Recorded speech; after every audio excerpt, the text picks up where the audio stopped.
Hello everyone, कैसे हैं आप लोग। उम्मीद करती हूँ अच्छे होंगे, स्वस्थ होंगे।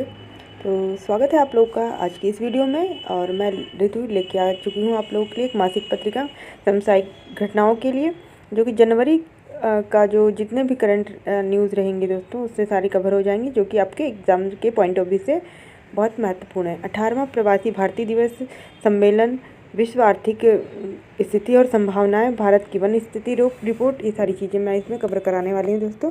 तो लास्ट तक जरूर बने रहिएगा, ठीक है। देखिए, जनवरी में 2025 में जारी विश्व आर्थिक स्थिति और संभावनाएं रिपोर्ट 2025 से संबंधित निम्न कथनों पर विचार करिए। यह रिपोर्ट जो है अंतर्राष्ट्रीय मुद्रा कोष द्वारा जारी की जाती है। इसके अनुसार 2025 में वैश्विक विकास दर 2.8% रहने के अनुमान है। इनमें आपको सही बताना है, गलत बताना है, ठीक है। तो हम लोग डिस्कस करेंगे पूरा, जो है इसका डिटेल भी पढ़ेंगे। तो इसका आंसर हो जाएगा दोस्तों ऑप्शन बी, केवल दूसरा ही सही है। 2.8 जो है % रहने का अनुमान लगाया गया है वैश्विक विकास दर। ओके, अब देख लेते हैं इसकी व्याख्यात्मक उत्तर। 9 जनवरी 2025 को संयुक्त राष्ट्र ने विश्व आर्थिक स्थिति और संभावनाएं, world economic situation and prospects 2025 report जारी की है। और वैश्विक विकास दर 2024 में 2.8 थी, और 2025 में 2.8 तथा 2026 में 2.9 जो है इसकी दर रहने की संभावना अनुमान लगाया जा रहा है। और विकसित अर्थव्यवस्थाओं की वृद्धि दर 2024 में 1.7 थी, ठीक है ना। तो इसको आप लोग ध्यान में रखेंगे। ये दोस्तों एक आर्थिक स्थिति की रिपोर्ट है। इसमें जो वैश्विक विकास दर जो है इसका आकलन किया जाता है, ठीक है ना। तो 2.8 जो है इस बार रहने की संभावना है। नेक्स्ट देखिएगा, 18वां जो प्रवासी सम्मेलन 2025 में हुआ था, उससे संबंधित एक क्वेश्चन है, ठीक है ना। 18वां प्रवासी भारतीय दिवस सम्मेलन 2025 का आयोजन जयपुर में आयोजित किया गया। तो 8 से तो 10 जनवरी के बीच हुआ है, लेकिन ये जयपुर में नहीं हुआ, ये उड़ीसा भुवनेश्वर में हुआ है। तो पहला गलत हो जाएगा। और इस विषय का जो इस वर्ष इस विषय का थीम जो थी, विकसित भारत में प्रवासी भारतीयों का योगदान, तो ये वाला सही है, ठीक है ना। 8 जनवरी 2025 को 18वां प्रवासी दिवस सम्मेलन भुवनेश्वर उड़ीसा में आयोजित किया गया। ये इम्पोर्टेंट है, इसको आप लोग नोट डाउन कर लीजिएगा दोस्तों, ठीक है। और विकसित भारत में प्रवासी भारतीयों का योगदान, यह जो है इस विषय रहा है, इस थीम मान लीजिए। ओके, मुख्य अतिथि के रूप में त्रिनिदाद और टोबैगो गणराज्य के राष्ट्रपति महामहिम क्रिस्टिन कार्ला कंगालू, ये याद रखेंगे, क्रिस्टिन कार्ला कंगालू जो है ये त्रिनिदाद और टोबैगो गणराज्य के जो है राष्ट्रपति आए थे, है ना। और ये बात भी ध्यान में रखिएगा दोस्तों कि प्रवासी भारतीय जो है दिवस 2 साल में एक बार आयोजित किया जाता है, मनाया जाता है। यह महत्वपूर्ण आयोजन प्रवासी भारतीयों द्वारा अपनी मातृभूमि के लिए किए गए योगदान का सम्मान करता है। और इसमें जो है दोस्तों ये विदेश मंत्रालय का जो है प्रमुख कार्यक्रम है, ठीक है। इसको भी ध्यान में रखेंगे आप लोग। 2003 से इसकी शुरुआत हो जाती है, और यहीं पे अटल बिहारी वाजपेयी जी की जो सरकार थी, इसी काल से इस समुदाय में जो है मान्यता देने के लिए, उनसे जुड़ने के लिए एक मंच के रूप में यह जो सम्मेलन आयोजित करवाया गया था। उसी समय से जो है अब तक ये चलता आ रहा है। ओके,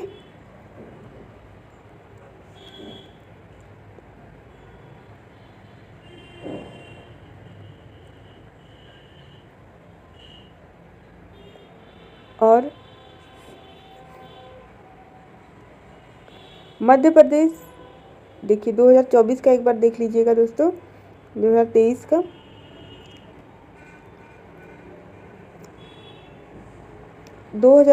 मध्य प्रदेश में इंदौर में 8 से 10 जनवरी को आयोजित हुआ था 17वां प्रवासी दिवस। इस दिवस का जो विषय था, प्रवासी अमृत काल में भारत की प्रगति के लिए विश्वसनीय भागीदार, ठीक है ना। 2023 में इसका जो है विषय रहा है। अब बात करते हैं कि जनवरी 2025 में कितने लोगों को प्रवासी भारतीय सम्मान पुरस्कृत किया गया। तो आपका आंसर हो जाएगा दोस्तों 27 लोगों को पुरस्कृत किया गया है भारतीय प्रवासी सम्मान से, जिसमें कि राष्ट्रपति द्रौपदी मुर्मू द्वारा ये सम्मान प्रदान किया गया है 27 लोगों को। इसमें प्रोफेसर अजय राणे ऑस्ट्रेलिया के हैं, और मारिया लेना जोन फर्नांडीज ऑस्ट्रिया की शिक्षा से संबंधित है। फिलोमेना एन मोहनी हैरिस बारबोडोस चिकित्सा विज्ञान में। ठीक है, इनको ध्यान में रखेंगे। तो ये सारी चीज़ें जो है थोड़ा सा आप लोग देख के जाइएगा एग्ज़ाम के पहले। ओके, ये देखते 27 लोगों को यह पुरस्कार दिया गया है दोस्तों, और इसकी थीम आप लोग याद रखिएगा जरूर। विषय क्या रहा इसको ध्यान में रखिएगा, जो मैंने आपको बताया था, है ना।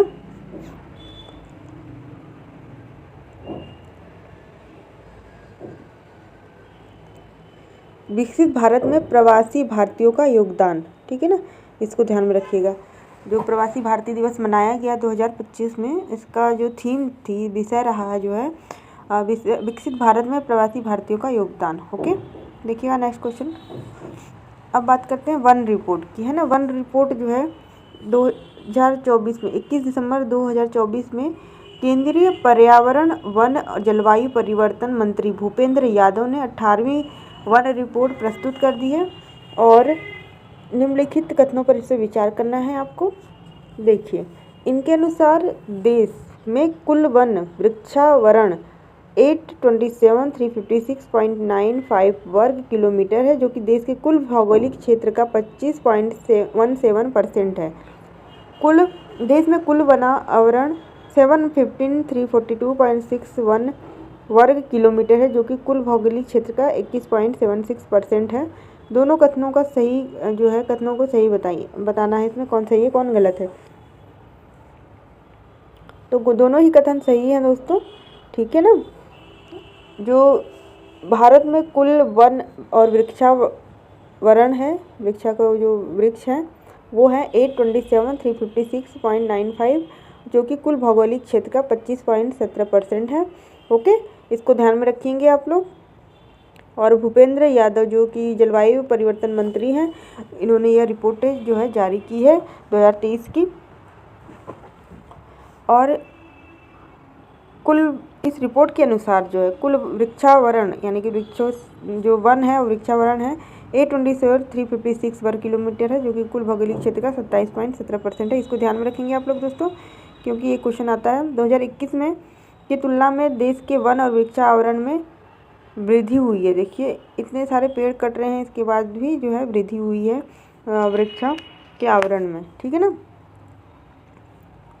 आजकल तो देखा जा रहा है कि चौड़ीकरण के कारण बहुत सारे पेड़ों को काटा जा रहा है, बट अभी इस रिपोर्ट के अनुसार तो यहाँ पे वृद्धि ही हुई है। तो ये बहुत अच्छी बात है कि जिस हिसाब से पेड़ काटे जा रहे हैं और उस हिसाब से पेड़ उससे अधिक लगाए जा रहे हैं, ठीक है ना। तो ये वृद्धि हुई है। और 2021 की तुलना में देश में कुल वनावरण 715,342.6 वर्ग किलोमीटर है, जो कि कुल भौगोलिक क्षेत्र का 21.76% है। ओके,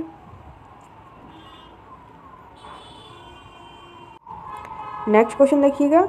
इस रिपोर्ट के अनुसार सबसे अधिक वन और वृक्ष आवरण वाला सबसे ज़्यादा जो है शीर्ष वाला राज्य कौन सा है।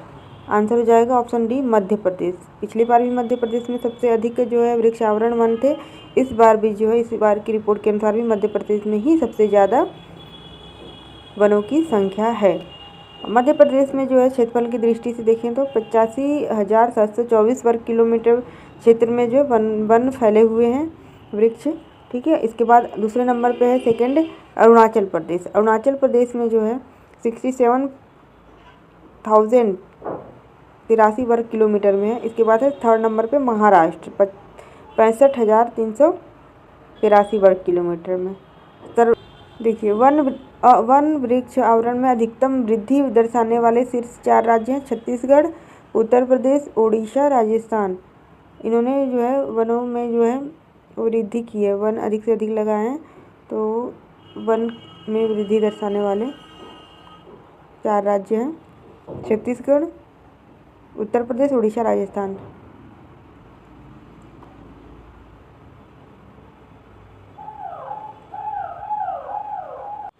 राष्ट्रीय वन नीति 1988 के तहत जो है 33% जो है भूभाग पर वृक्ष आवरण से आच्छादित होना चाहिए, यानी कि 33% आप जो है किसी भी राज्य में वन होने चाहिए। नेक्स्ट क्वेश्चन देखिएगा, इंटरनेट गवर्नेंस इंटर्नशिप और क्षमता निर्माण योजना के संबंध में कौन सा विकल्प सही नहीं है बताना है आप लोगों को। 18 जनवरी 2025 को national international exchange of Indian ने अपनी इंटरनेट गवर्नेंस इंटर्नशिप और क्षमता निर्माण योजना के शुभारंभ की घोषणा की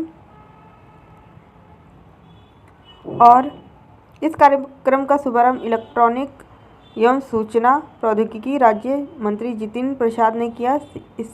यह कार्यक्रम 2 समानांतर ट्रैक के साथ द्विवार्षिक इंटर्नशिप प्रदान करता है। यह 6 महीने का कार्यक्रम और 3 महीने का कार्यक्रम है।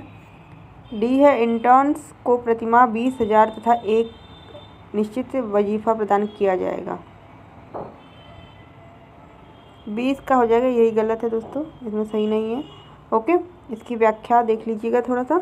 18 जनवरी 2025 को national internet exchange of India ने अपनी इंटरनेट गवर्नेंस इंटर्नशिप और क्षमता निर्माण योजना शुभारंभ की घोषणा की। इस कार्यक्रम का शुभारंभ भारत सरकार के द्वारा इलेक्ट्रॉनिक्स एवं सूचना प्रौद्योगिकी मंत्रालय के द्वारा किया गया, जो कि जिसके अध्यक्ष थे एस कृष्णन।